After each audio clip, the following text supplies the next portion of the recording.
What is up, everybody? Welcome back to another episode of Talk of the Tundra. I am your host, Numac, and with me today, for the first time, is my illustrious co-host, Jordan Treske. Jordan, how have you been, my man? I do well. Do well. Good, good. Uh, Jordan obviously hosts Win in Six over on the Win in Six channel as part of the Eurostep Podcast Network with Adam McGee. Jordan, why don't you introduce yourself a little bit and tell us about what's going on in your sphere? What's going on? Well, it's Bucks. It's basically the dead of the offseason. Truly dead. Things are starting to ramp up. Obviously, Giannis is playing overseas in Eurobasket. And it's the Hall of Fame induction weekend. Oh, yes. And there's plenty of Bucks figures represented. And yours truly decided to write an essay, audio version. So that by the time this is out, that should be widely available. So go on and check out the latest Win in Six, and that'll be one of the first things you hear in it. Yeah. Because Larry, did you mention who it's about? Oh yeah, that's probably how you promote, right? Not really good at promoting. No problem. It's about Larry Costello, who's getting inducted to the Hall of Fame posthumously. I believe that's how that word is pronounced. It's close enough. Yeah, close enough. So it's about Larry Costello and just the honor and the weight and what his life was and what it means and everything like that. And just, I don't know, it's about like 11 minutes and it's different than what we're usually have done, but it may be a glimpse into the future and our long gestating documentary that has been in the works for a while. Right. This is just a little snippet of that. Yes. Of that document. Yes. This isn't the documentary you've been teasing for all this time. This is just a little snippet of what you've been working on. Yes, an hors d'oeuvre, if you will. I love a tasty hors d'oeuvre. So yeah, go check that out on the Win in Six feed. Jordan shared that with the GSPN crew when he was in the midst of editing it and reviewing it, and I had a chance to read it, and it was phenomenal. So I can't wait to go listen to it myself. So you guys should too. Before we jump in, one more bit of housekeeping business. If you clicked on this podcast, you might have noticed we have a new logo designed by the nice people over at Blue Wire. So we will have all the merch items for you to purchase and spend your paychecks on if you so please. We would appreciate it if you do. But you can keep checking and find the store at gspn.info where all of our links live. So we probably should get into it. Season predictions. Let's do it. Predictions. Everybody's favorite thing before the season starts, and then they're caved in with how week one goes. Yes. So we're going to go through the schedule similarly to how we did in our last podcast, the NFL overview, but this is going to be just Packers focused. So the games we're looking forward to watch and how those matchups might fare for playoff seeding and just playoff advantages overall. And then once we go through that, we won't spend too much time on it. We will get into a week one preview against division rival Minnesota Vikings. So, Jordan, I guess I want to gauge your Packers interest in not interest, maybe confidence going into the season so far. How have you felt about their offseason moves in the draft? I've liked it a lot, even considering the stakes of losing the top receiver in all of football. Right. Of course, securing Aaron Rodgers and all of the tattoos that will be accompanying him. That was big news. The defense, loading up on defense, I'm all for that. Love defensive. Love the guys that they got too, especially Walker. I think that's kind of an interesting piece within their whole, that side of the ball that they didn't really have.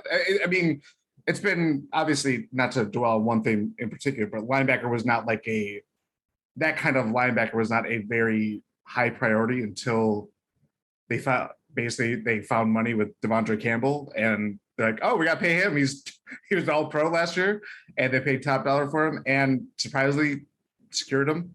But just reinforcing where what they've always done with the draft and develop mantra, just kind of reinforcing those same positions that you would think, oh, they're good on, for considering who they have in their personnel. It's like, well, guys get hurt.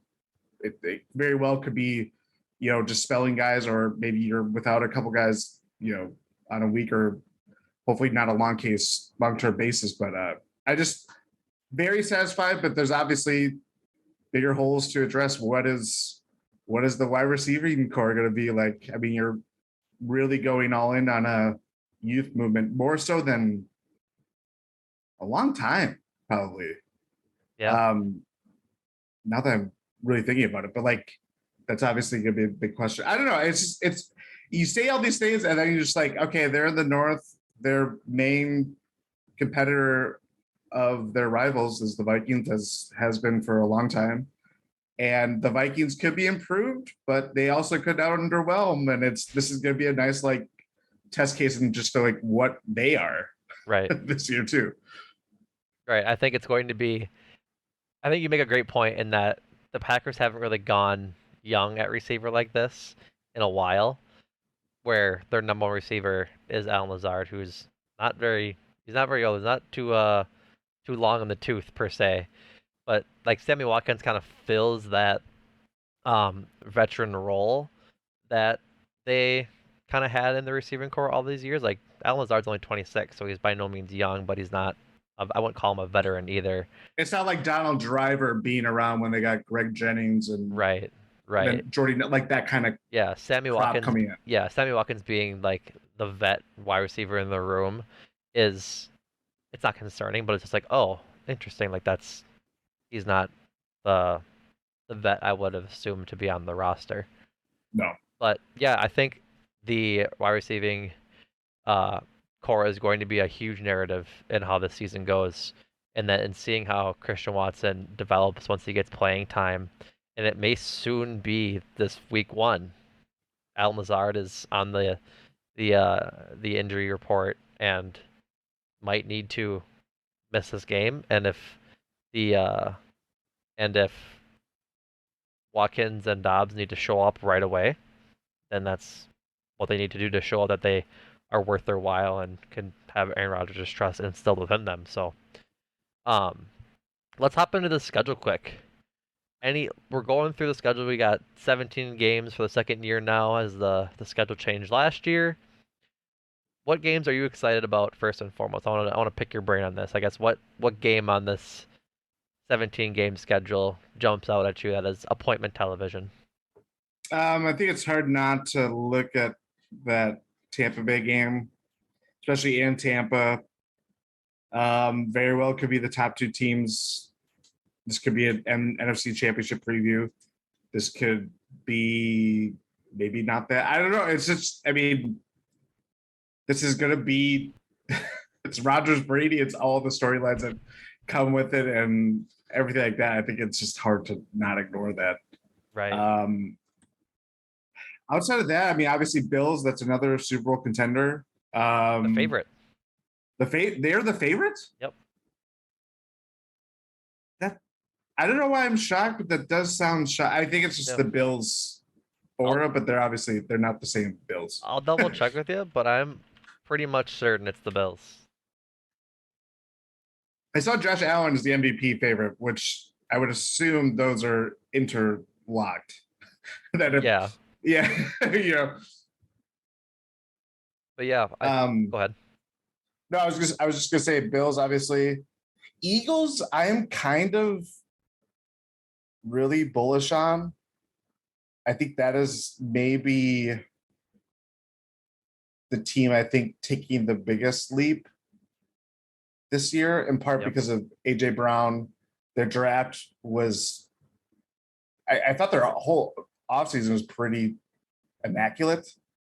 I like Jalen Hurts a lot. I know he has some room to grow, but I think he is, again, I think they've really invested into their wide receiver core, and they kind of did it at the right time where you saw it in Miami. I think it's a similar situation where it's like, okay, ironically, both Alabama quarterbacks do. but like you see your quarterback needs help. There's obviously certain ways that they can utilize their new threats with AJ Brown. Tyreek Hill is just another type of different receiver in this Right. situation. But I think in terms of just the NFC look at it, I think they have, again, I don't know if they have the greatest. I think it's a very similar division to the North, where Cowboys could easily fall back after what they did last year, and they are certainly not the most disciplined team in a lot of ways. You face them too. So that'll be a good one. That is true. Yeah. Big Mac's is Lambeau homecoming. Is it in Lambeau, right? Yep, it's Yes, in it Lambeau. is. Yep. Yeah. Yeah, that'd be an interesting game. Yeah. And with the Eagles, they also, you can't forget they traded for Chauncey Gardner-Johnson, who's like a really good corner. Yeah, that was like recently, right? Right at the end of training camp, around like cut time. That's right. Yeah. Which he wasn't going to get cut, but they couldn't afford to pay him next year. Yeah. So that was the consequence of the Saints' cap gymnastics they've been doing the past decade. Yeah. I'm very bullish on the Eagles. Obviously, the Rams too. I think they're playing against Super Bowl champs. Right. They kind of match up. I think that's honestly what the Packers are kind of going for too, in terms of just like a run-heavy, dynamic offense that Matt LaFleur is from the Sean McVay coaching tree. They have similar principles and all that stuff. I think in terms of where both teams are this year specifically, I think that's kind of an interesting chess match that will be had at that point in the season. But yeah, right. I'm just all about like the NFC teams, just because it's like that's the main competition. And going into this year, I thought, the NFC is very top heavy, and the opportunity is there for the Packers to capitalize on that. Can they capitalize on that is the biggest question. Right. I think it's going to be fascinating. I've been saying it since we started this podcast. It's going to be fascinating to see how the offense develops this year.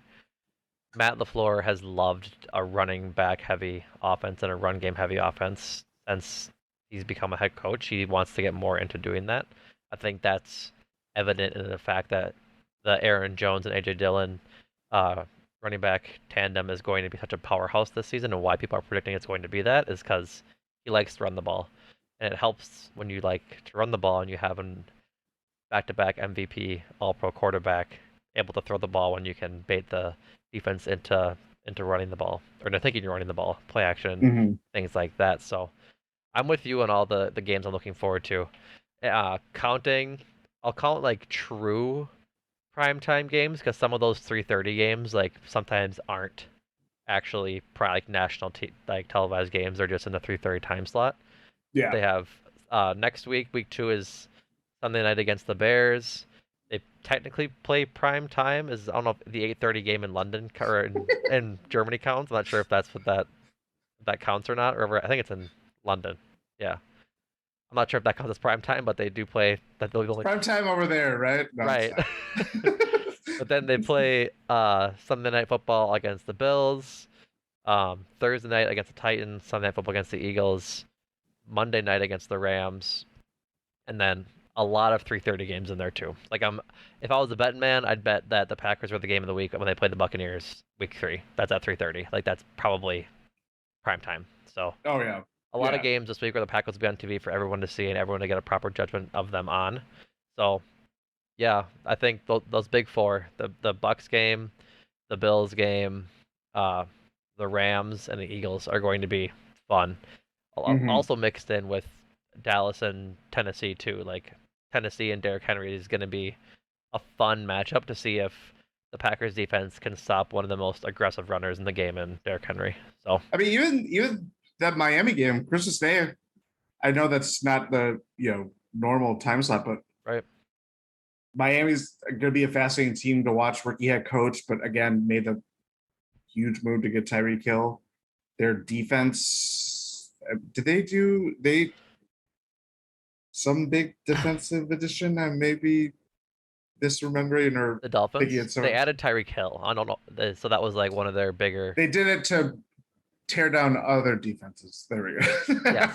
Perfect. You made the connection. Yeah. But yeah, I bet again that could be another interesting matchup too. But yeah, those definitely seem like the core four kind of games. Yeah. But so yeah, looking at the schedule then, Jordan, we got to do it for Rohan. Record prediction. I gave mine last pod. I believe I said 13-4, or just around there with another Matt The LaFleur special. LaFleur special.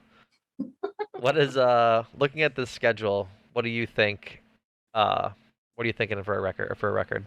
So it used to always be 11-5. I would say that every year because the Packers are really good, but then they ruined the NFL ruined my schedule prediction ability. I will go.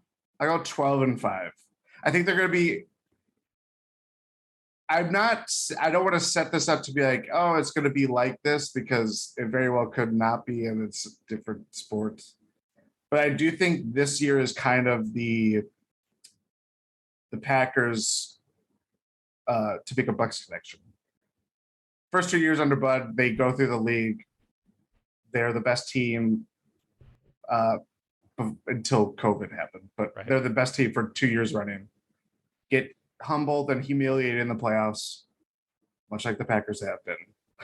Best 3 years. It's like, yeah, and it's like, okay, we've done this to the point where we're running into the ground. We have big decisions to make on the two biggest players in our team who are coming up in free agency or debating retiring or hosting Jeopardy.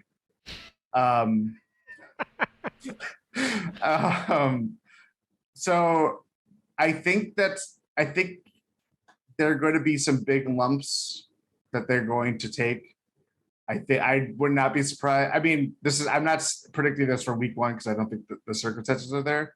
But like what we saw last year to start the season where they just got trounced by the Saints, and it's like, what the hell just happened? Right. I think there are going to be games this year where it's like, this is not the same Packers team that we saw the week before, or you'll see the week after. I think they're going to take a more measured approach, even if their division just kind of lets them do the cakewalk that they do every year. Right. So I think that's where I'm kind of falling on it. Of course, I would like a better ending to the story than what has been the case the last 3 years. Right. But I do think if it holds up and everybody's healthy, knock on wood, they seem better. Their personnel shows that they may be better utilized for postseason football. Mm-hmm. Don't know if that's going to be the case when the chips fall, but right. I think that's where I'm at. Yeah, the run game definitely helps you in the winter when throwing the ball gets a lot harder at Lambeau if they do go 13-4 or better and get that 1 seed. We saw that last year that when Rodgers didn't have anywhere to throw the ball to Devontae, it got hard because the rushing game wasn't there. And they had the other thing too, not to beat a dead horse, but like their defense did everything possible to make that game like they didn't give to make it a win. They didn't give up. They didn't give up a touchdown. Yeah. Exactly. And yeah, I read Drew. Other forces happened. Yeah, other special forces, we'll say. Yes. Special forces team came in through. Yeah. Space Force.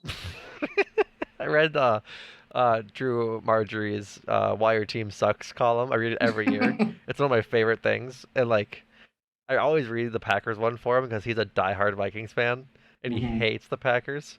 So it's always like his best work, and you can feel the hate in the words. Oh, every single word is. There's no extra words. There's no fluff in it. It all matters. When you talked about how like Rodgers didn't perform well, our best receiving like player stat wise was Aaron Jones. Yeah. And that the defense didn't give up a touchdown and we still lost. Like there just has to be a better end to the season, and I think that having this good rushing game that we have now is going to utilize that a lot better. I'm going to be, as a little preview of our Vikings conversation coming up in a minute here, I could see a reality in that they drop this first game because if Bakhtiari and Jenkins both don't play, and if Alan Lazard doesn't play, that's three huge players that aren't playing, and you're relying on essentially three out of your four top receiving options in Sammy Watkins, Christian Watson, and Romeo Dobbs, if that's how they go, and the fourth one being Randall Cobb, all being new to the system and not having really played um, at US Bank Stadium before. Because, like, credit to the Vikings and the Vikings fans, like, US Bank Stadium is a hard place to go into and win, especially as a Packer, because they hate the Packers and Yep. will do anything they can to get an advantage. So, like, the Packers losing in Minnesota is not foreign. It happened, I'm pretty sure, last year. Yes, it did. Yeah. Yeah. Yeah. So, And like, that was the year before they wiped the floor with the Vikings, but that was also the COVID year where there's no no fans. home field advantage. Yeah, no fans at all. So I even throw in, like, I know we're focusing on the wide receivers, but like, what does Robert Tonyan look like post ACL injury? Their Yep. tight end situation is, I mean, Tonyan was a proven, tight end option, red zone threat, obviously too. Right. Then got hurt, and they didn't really do much to address it beyond bringing back Mercedes, who you need a vet guy who can still Who turn back the clock a little bit. who essentially said he would rather die on the field than quit playing for Matt LaFleur, which was cool to read. That is quite the endorsement for a coach. Yeah. If they'd rather perish. Right. Which is an awesome, like, shout out to Matt LaFleur to being that sort of culture coach. But Oh yeah. Mercedes, my guy, you're getting old. But yeah, it's there's a lot riding on. I think too, it's just where this game could be. It's like we don't know. Obviously, all the questions with the receiving core. If they fall down a 14-0 hole, you're Right. relying on the passing game. It's all about like game state from that point on. Right. And it's just like, can they control the tempo? Can their defense line up? Obviously, Jair Alexander versus Justin Jefferson is going to be It'll be so fun. incredible to watch. So fun. But it's a very good test. It's beyond just the division, rival element to it. I think where the Vikings are, and as we'll get into, Gotcha. I think they kind of are an interesting, not zag to the Packers, but this is where they were under Zimmer. This is their reset year. Right. And they're hoping for a LaFleur-like leap. Right. Just in Minnesotan language. Gotcha. Before we jump again to Minnesota, do you have a prediction for any of the 5 games you think we lose? Looking at the schedule. Tampa. Yeah. I think Tampa for sure.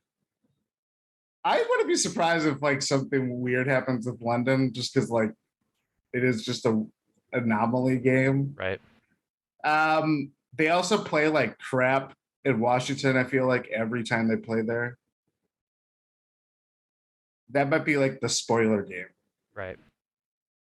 And that's a start of it's. You don't see a lot of. I mean, this is going to be new with the schedule now, but a 3-game road trip, like it's basketball or baseball, like it's just weird. But yeah, watch it. Yeah, Buffalo weird. for sure too. I would pick more games than what I actually had for my prediction. I know that's why, because when I made my prediction on the last podcast, I said whatever. I think I said 13-4, 12-5, or whatever I said. I looked at them like, man, it's hard not to pick some games where they might get to 6 losses or might get to 7 losses. Yeah. I think. Yeah, I'm gonna lock it in. Tampa. Okay. I'm gonna call Washington. Okay. Buffalo. Okay.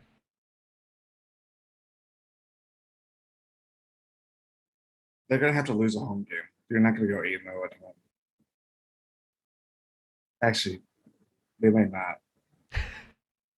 Rams. I'll say they lose to the Rams. Okay. So I will also say they'll lose the last game because they just will probably punt on it. to the Lions. Yeah. Okay. See, that's where it gets hard, right? So I think they split the hard games. So like we listed the 4: Tampa, Buffalo, Philly, and the Rams. I think they lose 2 of those games. Which 2? I couldn't tell you, but they're going to lose 2. Yeah. I think of that middle stretch of the season against New York, and Washington, they might lose one of those because it's a lot of travel. They go 2 London, back home, then 2 Washington. I Yeah. think they might lose 1 in there somewhere, just as like you said, a fluke or a throwaway. So that's 3. I'm gonna go 13-4 and just say they lose 1 game against then the division. Yeah. Like that's kind Yeah. of Because they're always gonna yeah, drop one. right. Like that was kind of my thinking when I went through it. Is that kind of feels out how I expect this season to go. But Mhm. 13-4 is like my middle. I could see them losing 6 and maybe like dropping to both Dallas and Tennessee, or maybe losing 2 within the division if the Lions have a good week or something, or the Bears are the Bears at one point. So Yeah. it'll be interesting. But yeah, I think they'll for sure win their division, and they should end up with a 1 or 2 seed. Yeah. Also, to bring it way back around before we move on, the Bills are the Super Bowl favorites. That's Yeah. Bills, Bucks, Chiefs, Rams, Packers. So, No Bucks, Chiefs, Rams, Pack. Interesting. yep. That's interesting. Even with Rams is the interesting one because it's, I mean, they're the favorite or the champion, so that's Right. kind of inflated. But they also have a harder division. They have a hard This, division with 1 less weapon, and Stafford seems to be hurt-ish. So, yeah, there was already that thing about the elbow surgery that he had, yep, that'll be which is off already season. like preloading for when Stafford just gets brutalized by by sacks and everything like that. Right. So, okay, that's our season predictions. We're excited to cover it with for you guys all the season. But let's get into week 1. Starting off, it's seemingly what the NFL did this year was like rivals week 1, like akin to like college football and like revenge games or whatever it is. There's so many fun week 1s um this week. I'm in a keeper pool in the GSPN Discord just for fun doing with some of the members in there. And man, was it hard to pick against the spread for this week. Like it's uh Buffalo Rams isn't really a revenge game to start the year, but Saints Falcons, Pittsburgh Bengals, just a lot of division games to start the year. So Mm-hmm. it'll be a really fun week of football, week 1. Um, but yeah, the Vikings made some changes this offseason. The biggest of note is that they fired Mike Zimmer. They finally got uh, rid of him and Kirk Cousins. That sort of squashing that beef between them and just saying, Mike, you've had enough. You haven't done enough for us lately. Goodbye. And GM too, right? yes, I am. Spielman, Yeah, Rick Spielman. pretty sure he's gone. Right? Yep. Yes. So then they hired Kevin O'Connell, which is interesting going into the week 1 matchup because Kevin O'Connell is also under the Sean McVay coaching tree. Coached the LA Rams was the offensive coordinator for 2 years, I believe, Yeah. and was part of the Super Bowl winning team last year.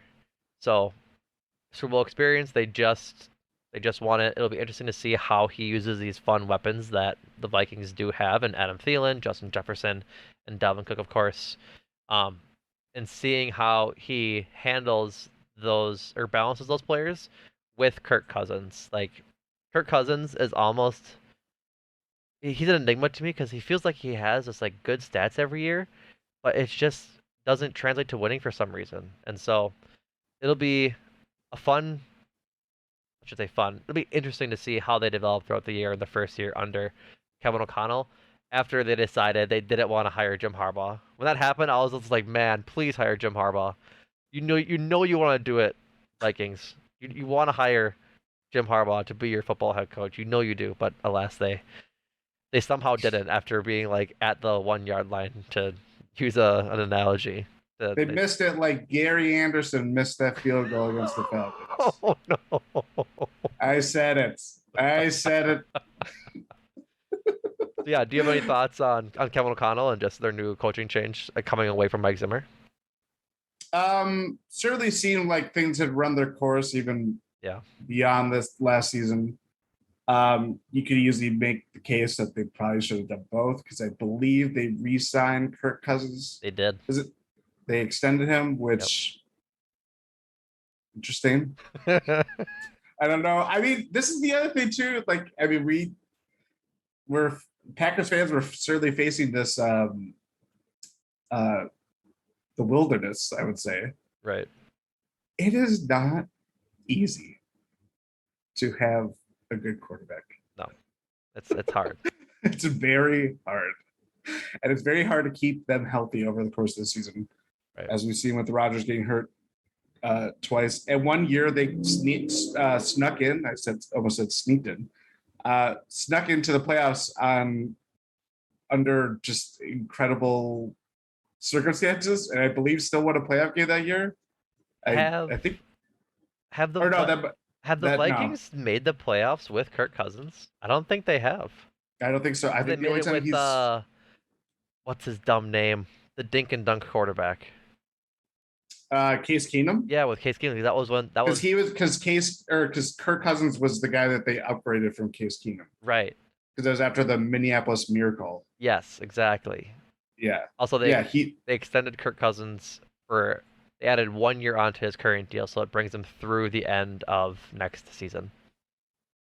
So 2 years essentially in this system. Oh, okay. So basically, they were avoiding this year being like a lame duck year. Yep. Okay. Yeah, 35 million for the 1 year extension. That kind of makes sense. Yes. Especially if they cut Kellen Mond. Not that he was going to be their quarterback of the future, but like, it was clear that they didn't really have any backup plans. New GM too, new coach. Right. They obviously have the weapons available to really take this offense to new heights. I mean, Justin Jefferson alone could be the MVP. That he could be that, like, have that special of a season where if the Vikings win the division, make the playoffs with the team that they have constructed, Justin Jefferson is probably going to be the biggest reason why. Right. I was mistaken. They did make the playoffs 2 years ago with Kirk Cousins. COVID year?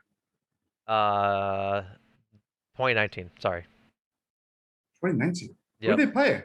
The Saints. Weirdly enough, that was not the Minneapolis Miracle. The Minneapolis Miracle is now. That was 2017. It seems like it was. What? That was 5 years ago. Wow. Oh yeah, that would make sense then, because that was during McCarthy's last stand, essentially. Yeah. They played the Saints in the playoffs. Yeah, they just show you how my memory has beat them in overtime. So overtime? What? Yeah, I know. So yeah, they made the playoffs 2 years ago. They finished second in the division and beat the Saints in overtime, then lost to the Niners. That was when the Packers lost to the Niners and then it's a championship game. That's okay. Yeah, that is making a lot more sense now. Yes. So okay.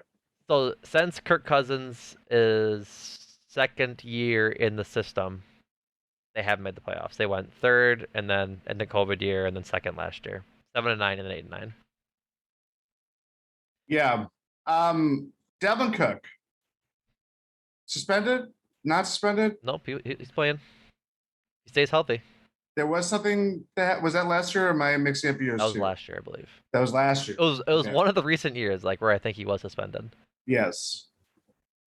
Another guy though that when he's on the field, he's top 5 running back, arguably. Yep. Has to stay healthy. That's like his biggest thing is. But Madison's kind of an interesting. I don't know. Maybe if that happens again, hopefully for Vikings' sake that it doesn't. But he's not a bad lead back for them. But yeah, I just think the offense is clearly known. And what they're capable of. There's been I don't follow a lot of Vikings reporters or fans, but there's been a lot of talk about the Irv Smith tight end. Yeah, I like him. He backed up Kyle Rudolph for a number of years. Yeah. He has the same issue as Dalvin Cook though, is that he needs to stay healthy. Okay, that would make sense. Yeah, I think he like hurt his thumb in like training camp, and they were like, he might be ready for week 1, but I think he's right. I think he's gonna play. But that was the same thing as I said. He was covering from an ACL last year. Came into camp, then healthy, and then he hurt his thumb in training camp. So he has to stay healthy. Defense too. I think that Anthony Barr, not on the team anymore. He was kind of their base of, at least like the middle. He was their tone setter defensively in terms of just being middle linebacker and all that. Right. So kind of a changing of the guard in that situation. So Patrick Peterson's on this team. He is. I believe. Yep. He re-signed. Yeah, that's right.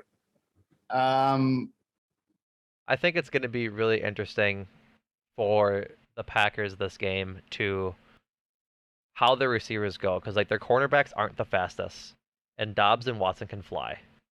So yes. like if they play, I think um the move is going to be stretch the field with one of them and see how they can get their chances down the field. Because like Harrison Smith is still there, I believe, if I'm not Yes, you're mistaken. correct. Yep. So he's going to be like their veteran safety in that secondary, but I believe their other safety is unproven. Yeah, rookie. They drafted a rookie safety in the first round. Right. So Lucine sign. yeah, so testing him with the deep ball is going to be something that I think Rodgers wants to do if they if he feels confident in Watson and Dobbs being able to track those balls down and get those big chunk plays that we like to see that Rodgers likes to throw essentially. So that'll be something to watch for this game is those shots downfield. I expect a heavy run load early and some slants to Yes. like Cobb or Tunyon over the middle just to get the ball moving and keep pounding Dillon and It's almost like Jones. it's gonna be like a release valve. Yeah, The big chunk plays where it's like you're setting it up for like it's the quiet part in a song, and then it's like the chorus kicks in. It's like, okay, we're gonna go balls to the wall and throw it right. deep, and will either decide the game one way or the other. Yeah. Conversely, I guess what do you think about the Vikings as offensive weapons against defense with Jefferson, Thielen, and then now Jalen Rager going against Jair Alexander, also Douglas, Eric Stokes, and the like of our defense. I am very excited. I I identify with the defense more often just because I think it's more fascinating. That's where you can easily just fall in love with like oh this guy didn't produce or this guy. It's like they just need to do better. But like you when you're watching defense, you kind of just see how football is made. The sausage is made. That's probably the more Yeah. apt analogy. Um, and I mean it's top flight quarterback against top flight receiver. Like that's the best of the best.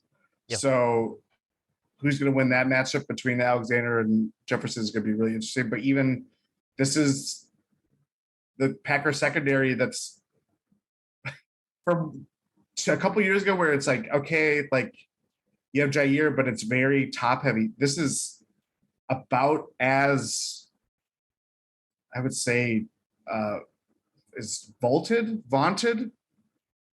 the word I'm looking I for. think Stout. vaunted. Yeah, let's go stout. Yeah, that's strong. I'll just be a normal Deep. person. Just say deep. There we go.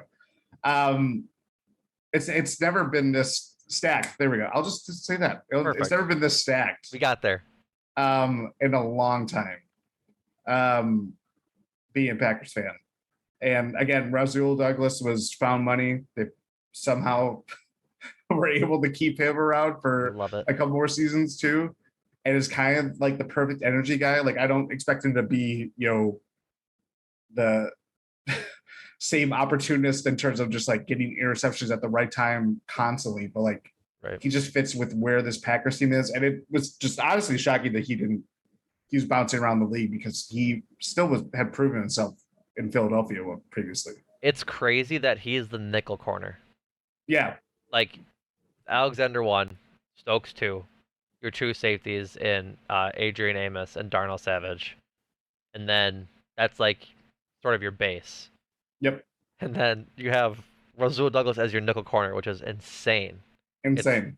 And yeah, so there that's where it's a little nerve-wracking is we can't get any injuries there because then it falls off a cliff.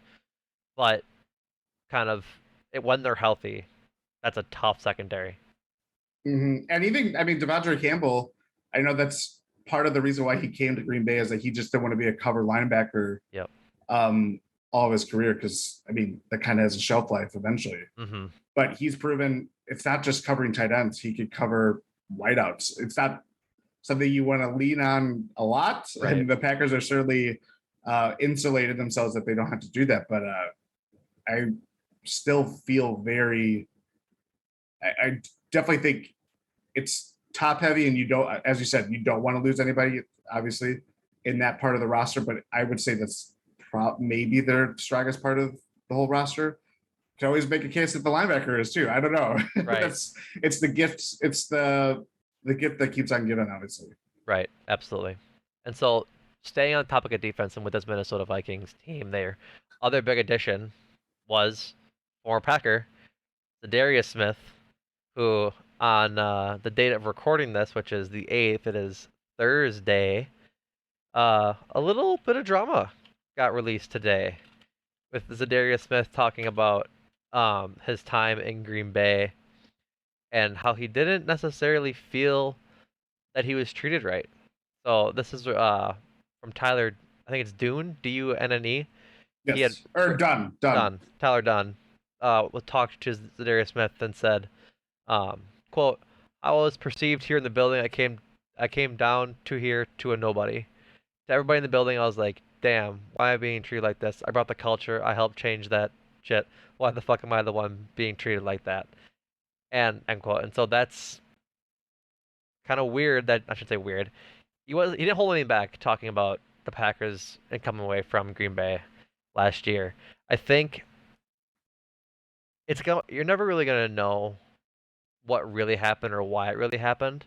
I think it's sort of telling, and not to be a homer or anything like that, but it's sort of telling that he went from a captain, I think it was his second year here, Yes, yeah. voted by the team as the defensive captain.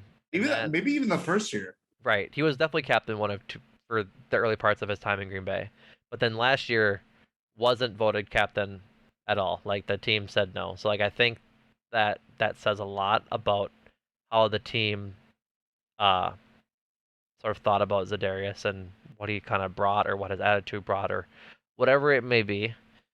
It is sort of telling that way. Yeah, I mean, his points are valid. He was a culture changer, especially Right. where the team was coming out of the McCarthy era, and a new coach. Defense had certainly been lacking for a long time up to that point. He was the figurehead of that and had incredibly successful seasons. On a personal note, he was my favorite Packer of the last couple of years. I even have a Zadarius Smith jersey, and that's gone to crap. But I will probably wear it still. Right. But yeah, like again, everything it says is spot on because of the situation that he walked into, how the Packers raised that side of the ball, and that was, I mean, the first year that he was there and the Fleur was in the building, the defense really carried that team. Yep. And then it changed from defense having questions, injuries obviously coming about, eventually hitting Zadarius, and with all the contract restructurings that they've had to do over the last few years and all the veterans, everybody has had, their piece of the pie taken away from them in hopes of, hey, down the line, we have this carrot waiting for you. And, maybe you'll be rewarded. Eventually it was going to hit someone that you thought was going to be a mainstay. I mean, personally, I think coming into last year, I think the general thought was that would be like Preston Smith or obviously the Aaron Rodgers saga was holding over everything, but like I think that's where it was standing. Yeah, like the idea that it was going to be Preston Smith that was going to be in the sort of the Zadarius spot because he didn't play well his second year here. He was kind of he had a lot more to prove. He had a lot more to prove, and he did prove it last year. He was really good last year. Yep. And so to see it kind of flip and go to Zadarius is interesting. And I'm with you. Like Zadarius was a really fun player. I cheered for him week in, week out last year when he was here or all 3 years that he was here because he had such a great story, having played 1 year of high school football and then proving himself in college and making the NFL. Like he had a really good story. It's just a shame that he feels the way he does coming out of Green Bay, and he has that huge chip on his shoulder for how he was perceived to be treated. So, which is why he said he wanted to play Minnesota. Like he wants to. Oh, and plus too, like he follows Greg Jennings and Mike McCarthy. But even Mike Penn's there, and Mike Smith, who is the linebackers coach. also kind of a similar situation where it's not Gutekunst's first year, but a whole new regime change. It's kind of lined up for where how Za'Darius entered Green Bay to Right. where he is in Minnesota. Right. And obviously, he got paid pretty well, even considering all the questions about his back. And that's the other thing is that like he played not much during the regular season, but I would still say that he was pretty productive in that game against the 49ers during the playoffs. Like, Yeah. He was an all pro here, and I don't think that's gonna discontinue. It's a shame that things ended the way they did because again, I think fans will appreciate what he gave him, and hopefully that from that angle he'll respect that. But obviously, Right. What happens between manager and player always is gonna have a chance to end in sour grapes one way or the other. Right.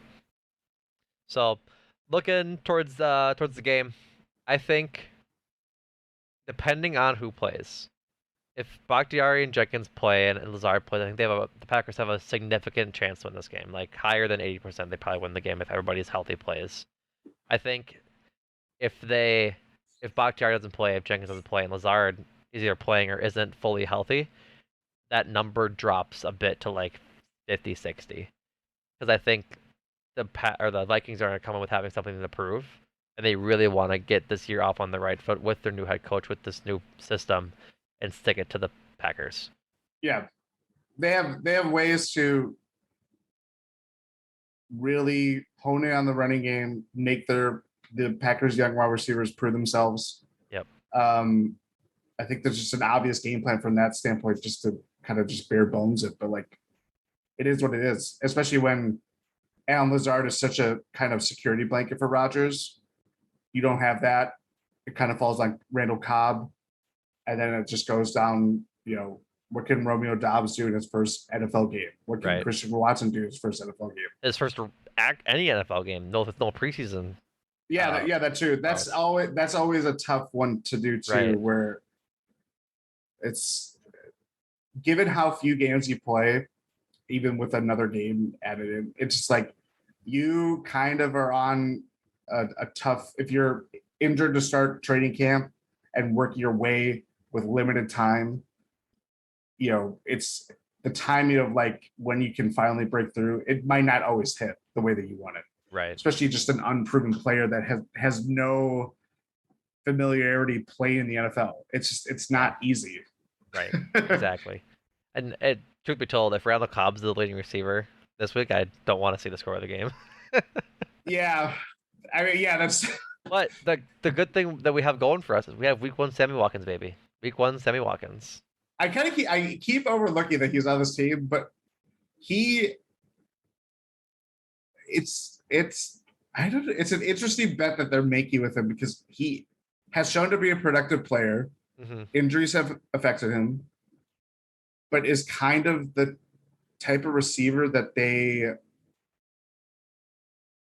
have wanted and targeted. I know MVS kind of was all speed, and he was. I think MVS got a bad rap. I think he played as well as he could possibly play in Green Bay. Drops aside, I think he made his mark here. But right, Watkins is just kind of an interesting player that I really had no expectations for this year. Right. He's in still, part because of what preceded him. Right. He's still only 29. So, like, he's still young, and if it works out really well. So, like, if he works out and we can sign him to a longer deal, then that'll work out well for us. But yeah, do like a Campbell type situation. Yep, exactly. So it'll be interesting. I'm really excited for Week 1. Jordan, do you have anything else to say on the matchup? Is there anything else you want to go over about the game before we start to wrap up? Again, I probably glossed over it, but Packers had the best running back duo in the league. I'm very excited by watching how they utilize Aaron Jones and AJ Dillon. Dillon, especially, this is kind of his third year, coming off a really good year last year, and has shown. I know when he was drafted, it wasn't as big of a story as when they obviously drafted Jordan Love.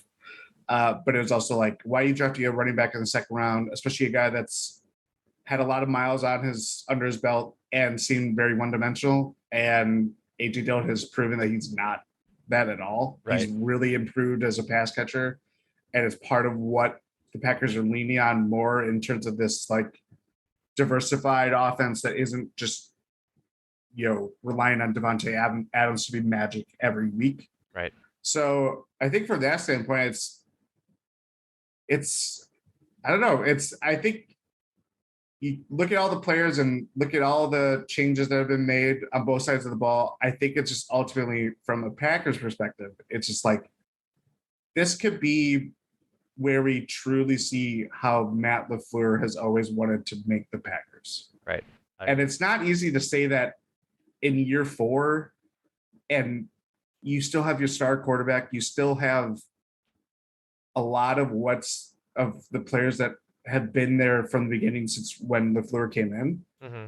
But it's just kind of an interesting team building process that has gone on in Green Bay when they have been a very successful team and obviously have missed out on the Super Bowl. Right. Just even going to the Super Bowl. Exactly. We mentioned we have one of the best running back tandems. Can't forget we have Aaron Rodgers. Anytime you have Aaron Rodgers, you have a chance to win. So he's pretty good. We kind of did the Euro step bit where Ty and Rohan always try to talk about Giannis. Yeah, that is kind of where it is. Yeah. There's just so many other like fascinating things about this team that I'm more excited about than to watch Aaron Rodgers play. Like that's just really all. And it's not to diminish anything Aaron Rodgers is done and how his ability or anything like that. It's just that like he's such a proven commodity. I'm more excited about seeing how Aaron Rodgers throws to Romeo Doubs and Christian Watson, or how Aaron Rodgers looks with possibly a new offensive scheme to go with this running by tandem. Yeah, exactly. Awesome. I won't put, unless you want to do it, I'm not huge on score predictions, but I'll leave it up to you if you want to. I'll do it for football because it's just more fun. Okay, we can do it for football. 31-20 Packers. 31-20 Packers. I'm not calling scoregami here yet. I'm gonna go a little closer. I think I'm gonna go. You said 31-20. I'm gonna go 30-24 Packers. That sounds right. Yeah, around that area. I don't think they like blow the roof off of US Bank, but I don't think it's like a defensive stalwart game either. No. Yeah, very early season game. Yep. And it's easier to bank on mistakes being made earlier in the year from, whether it's the Packers or their opponent. That, like, I think scores get inflated and then it just naturally trails down, especially as the weather turns too. But I think just like in terms of like how is someone just going to blow a read and Packers just get like an 80-yard touchdown because someone forgot to cover a zone or whatever. That's where I've always kind of seen how the schedule goes or that way. Right. Awesome. So that's it. Week 1, Sunday, Minnesota Vikings.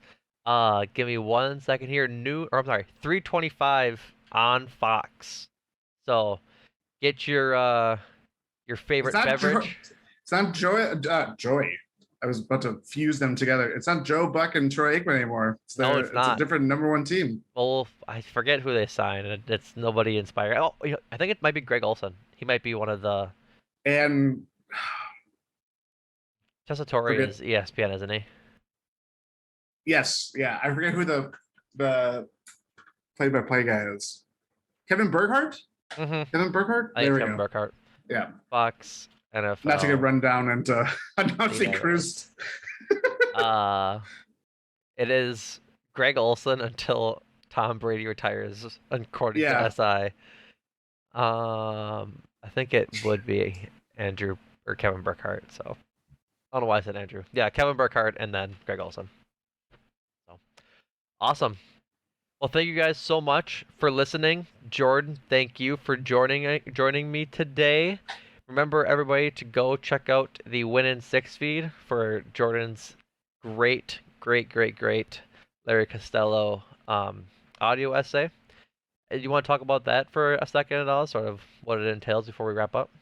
Yeah, it's just about Larry Costello's life, uh, primarily his basketball life, but just kind of interesting tidbits that took me a long time to fully uncover, and there's a lot more to that we'll get into in a later date. But yeah, just kind of again, just how a long time coming it is for his family, and just what he meant to the NBA when it was still very young and unproven, and wasn't the path that it leads today for a lot of players, all players, I would say.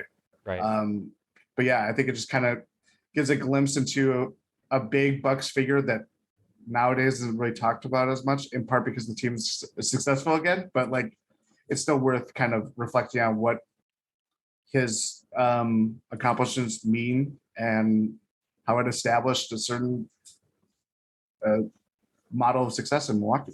Right. If you didn't know, Larry Costello, the uh, NBA Finals winning coach for that 1971 team, right? Yes, 71. exactly. I did. I had to make sure that I didn't really flub it there. But yeah, a coach who, from uh, reading your reading the written version of your audio essay, was a fascinating person. Just a really cool story. So I'm excited to hear you narrate it and go through it. So go check that out, guys. And as always, please smash that subscribe button, like, rate, Smash it. review. If you review it, you can get into the GSPN Discord. And as such, we have a review Oh, from one. His name is Joey, according to the review, and it's quote, "Love to listen to the fellows discuss the Packers. Looking forward to a fun season. If Mr. Brightside's takes are as hot as him and a pair of jean shorts, I expect a great season." That is a an inside joke from my college roommate who calls himself, rather, Ty and I call him Joey. His name is Jake. Thank you, Jake, for the review, and please keep that story to yourself. So if you want to leave another review just like that, or like Logan's from a couple weeks ago, go ahead, send an email to, I think it's on the GSPN. Go to gspn.info. All of it's there. You can Mhm. get into the Discord with your review with a screenshot and a 5-star rating. So thank you guys for listening. We will be back again on Monday with a post-game pod of the Packers' first game against the Vikings. So Jordan, thanks for coming on. Thanks for having me.